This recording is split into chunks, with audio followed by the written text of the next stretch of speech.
అయ్యో ఏంట్రని ఇప్పుడు తెలుసుకున్నాను.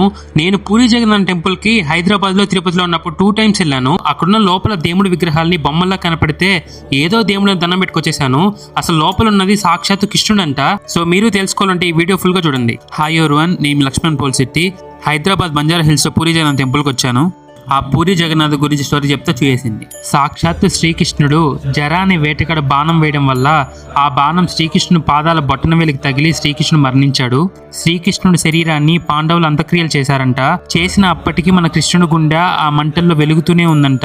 అలా వెలగడం చూసిన అర్జునుడికి ఏం అర్థం కాకుండా ఉంటే అప్పుడు ఆకాశవాణి వచ్చి ఇలా చెప్పిందంట, శ్రీకృష్ణుడి గుండె బ్రహ్మ పదార్థం, దానికి అంతం అనేదే ఉండదు, శ్రీకృష్ణుడి గుండెని నదిలో విడిచి అంటుంది. దాంతో అర్జునుడు శ్రీకృష్ణుడి గుండెని నదిలో వదిలేస్తాడు.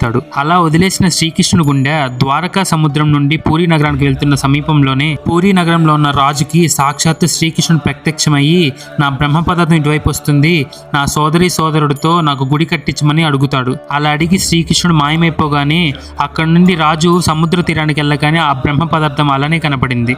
అది చూసి కృష్ణుడు చెప్పిన మాట ప్రకారము ఆ రాజు సుభద్ర, బలరాముడు, కృష్ణుడు ముగ్గురిని చెక్క బొమ్మలతో చేసి ఆ బ్రహ్మ పదార్థాన్ని చెక్క లోపల పెట్టిస్తాడు. ఆ చెక్క బొమ్మల్లోనే మన శ్రీకృష్ణుడి గుండె ఇప్పటికీ ఉంది. అది ఎక్కడో కాదు, ఒడిశాలో ఉన్న పూరిలోనే ఉంది. ఈ పవిత్రమైన నిజమైన కథని మీ ఫ్రెండ్స్ అండ్ ఫ్యామిలీకి షేర్ చేసి ఈ కథ మీకు ముందే తెలుసుంటే జై జగన్నాథ్ అని కమెంట్ చేయండి. ఇది పార్ట్ 1.